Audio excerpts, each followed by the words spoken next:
Welcome back to the shop. Today I've got something totally different for you. We're going to talk about, I've got two books out here. One of them, known as the Bible. I read from a 1611 King James Bible. The other is a cool one, Gray's Anatomy. I'm going to show you. The rest of it is just written in the sky. I'm going to try my best to begin to plant some seeds showing the interrelatedness of all things. And you see here, what have we got going on here? That's musical notes. Below it, a little drawing of how harmony works. So let's get to it. I'm going to do my best here and pause when I need to. Harmony is what we are looking for all the time. Harmony is when things are just flowing right down the middle, and you know, you're neither here nor there. You're just right in the middle. If that makes any sense. If none of this stuff makes sense to you, maybe I don't know, you're too much on this side. And try to bring you over to this side. I got a bunch of drawings of all kinds of stuff on here. Some of these things are ancient symbols, and maybe some of it I'm kind of making up, though there is nothing new. It's all the same. So I guess one good place to start would be with the sun. The sun is kind of the source of all energy, and it kind of contains everything. We consider it to be a masculine principle. I didn't come up with this stuff. Some of this stuff I did not come up with. A lot of it I didn't come up with. I'm just putting it together for you. This is years of looking at these things and just observing nature, and my take on some ancient principles and how life works, basically what goes on in the mind.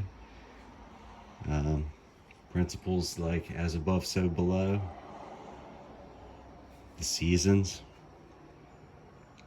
So what we have here, I've got the solar cycle, or I wrote as the soul hour cycle. Let me step back and try to get the whole thing at once. Okay, this isn't everything at once. We'll get into it all separately, but really just showing you these things and letting you ponder on them and their meaning will probably do a lot more than me and sitting here talking, just fluffing up all this stuff. Like I said, I'll try to explain some of it, but really just looking at this stuff with your eyes and considering it, watering that little seed. So the sun is considered to be the source of all life and energy here on the earth. The moon is its counterbalance, because what we have here is a dipole electrical system. We've got a big electrical circuit going on inside your body, outside of your body. The sun is electrical, and if you look at it, you can confirm this just by early in the morning, in the daytime, kind of stare at the sun as it's coming up, and maybe I like to look at it when it comes through the trees. All I can tell you is about my experiences and what I do, what I've got going on here, what I've looked at, and you can confirm it yourself pretty easily. But yeah, you'll look in the sun in the morning and see something like what's going on here. And it basically is like a tree of life pattern, or a flower of life, excuse me. I keep saying that, but flower of life is starts with one circle, and they just overlay circles all over each other. And essentially what you're really looking at is a toroidal field, but we're looking at it from certain angles and stuff, and maybe we'll be able to view it as different ways. I don't know, you'll see there's movement in it. I don't know. I know nothing, I'm just here talking. Okay, so the sun, it represents all sorts of things, but I'm putting some basic stuff just so you get the gist of this thing, this stuff, this existence. The sun is soul.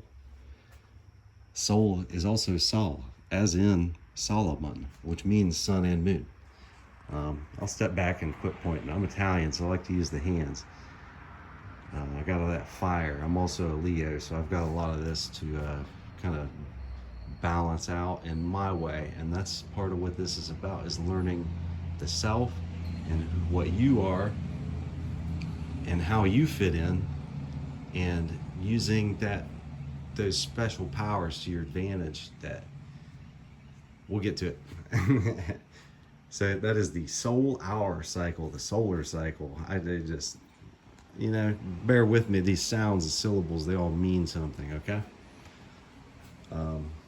The solar cycle looks like that from our position. If you record the sun at each one of these days, if you're sitting down here on the ground and you look up at the sun and you record its position, say at the same time every single day throughout the calendar year, it will form an elliptical. And certain enough, so does the moon.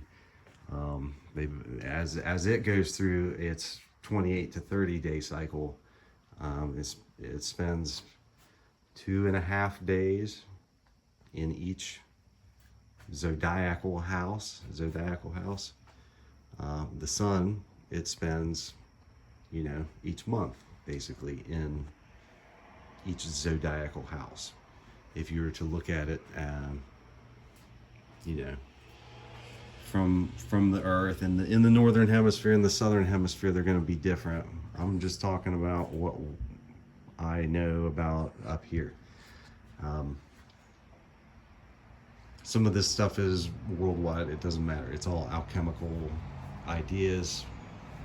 Alchemy is, the ancient practice of turning lead into gold.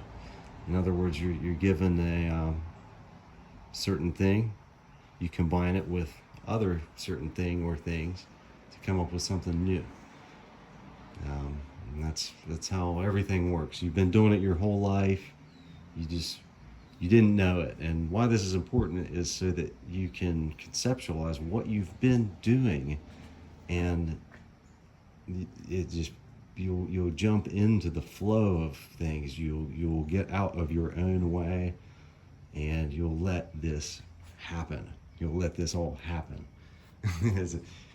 So yeah, I'll just keep going. I'm just flowing and explaining some of this stuff. I just started on writing all this morning.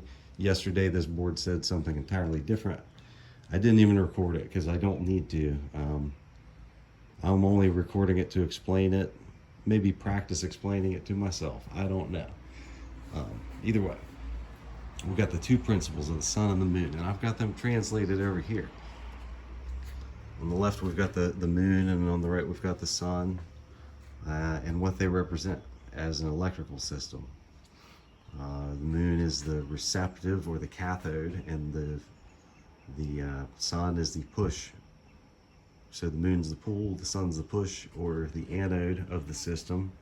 And your job is to balance those forces, because they exist not just in the sun and the moon. This is not just all in the sun and the moon. This is in you, okay?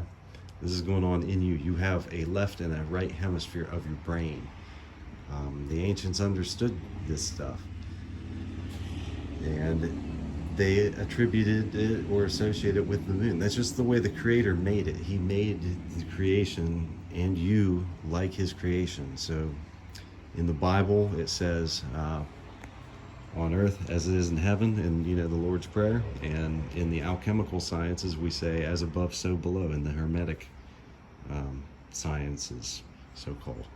It's all one thing. All the religions are one thing, and they're just lying to everybody about what it's all about, just to control them. This is obvious. Anyway, Jesus was the middle path, right? So that's what I've got here in the middle. And also, this kind of represents Solomon's temple, and there are so-called like secret groups out there and so on that use all of this stuff. It is represented on little cards as 2 pillars, and you'll see like a checkerboard floor and all this stuff going on. Same difference. We're just visualizing principles and creating a model of what's going on. No different than anybody else's little scientific model of how things work. It's just, this is a model. It's a model. We'll call it a big theory or whatever you want to call it. So you see, the sun and the moon principles are united in the center of this. This is the union. And I forgot one pretty important, I guess. Let's just draw it right here. You've all seen this all the time. That is the union of these two, okay? Right in the middle there. And check this out. This will trip you up. Let's see if I can find it quickly so I'm not. Okay, now you see your brain. If you don't see it, then this is not for you yet, and come back to this when you're ready to see this stuff. Okay, so that's what we're looking at. So your brain takes this circuit. Your body is this circuit. It is uniting opposite. I can't explain all this stuff entirely. I don't know it all. I know barely anything. I know very little or nothing. When light enters our eye, it crosses. And these are connected and not connected. So what I see is a coaxial, or like a coaxial cable works. There's a center where there's a pulse, or a frequency. A frequency is a pulse or an electric pulse, and then a return. So we got an inner and an outer working. So you're a projector and a camera at the same time, just like how a microphone is also a speaker. Okay.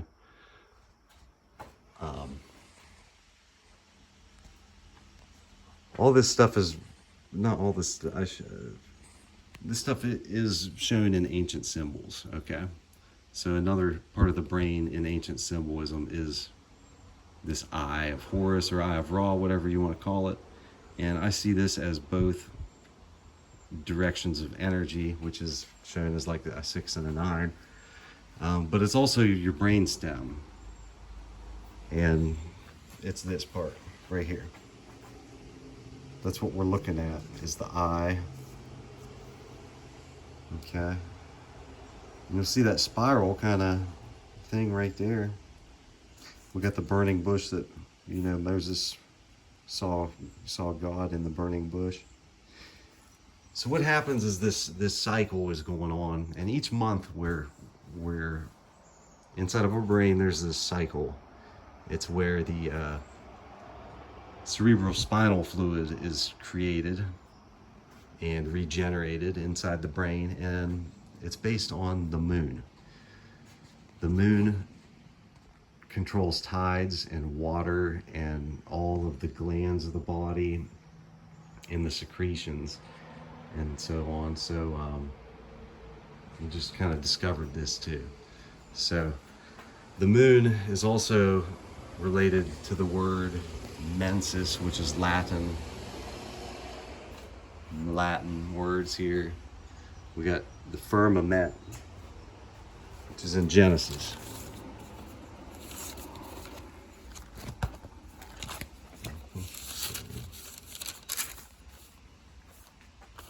Right here, let there be a firmament in the midst of the waters. So The moon kind of splits itself, right? It gets this cycle where it like splits itself. It looks something like that.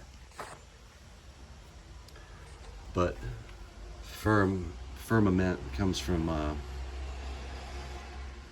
two words, firma, which means solid, hard, or unyielding, okay? And mens, or ment, which I think men is the root here. If you're a language expert, help me out. But I'm just flowing here. Let's not stop. Okay. This also represents your eye and the sun. So what's going on here is all of the solar bodies, we'll call them, you know, the sun and the moon and the planets. We didn't even get into the planets at all here, but they all have to do with this same system. They're all frequencies. So if we refer to them as frequencies, it might be a lot easier. Instead of being, you know, like Aries, Taurus, Capricorn, and so on, you know. These are all frequencies, and we can talk about them like a number or a frequency or like a musical note. And there's this principle about, it's in music or whatever, all kinds of things, the combination of two things. So in other words, if I play a note on an instrument, we'll call it a bass note, or like a, I don't know, whatever, we'll call it C. We'll call it C because I started on C and it's easy to use C. The next note, we'll call it E because E is the fifth to C. You'll see those notes are a different frequency. In other words, they have a peak and a valley at a different interval. And you know, I'm pretty basic. I'm being pretty basic here. I don't know the complexities of all this stuff. This is just a visual representation of a sound, okay, or another type of an energy. Truthfully, it probably spreads out in like a toroidal network, like blooping off like a Wi-Fi, you know, signal or something. These are like waves in the air and so on. But you see, it peaks and I don't know. It harmonizes. This is what harmony is represented here. We're harmonizing each time the blue line and the cream colored line touch each other. And this will happen at a certain ratio. So I'm kind of losing my flow at the moment, but this is some stuff to think about. I'm going to throw this video on here just as it is, and I might continue on it here in a little while. Anyway, thanks for watching, and join me later for some more weirdness. Thanks.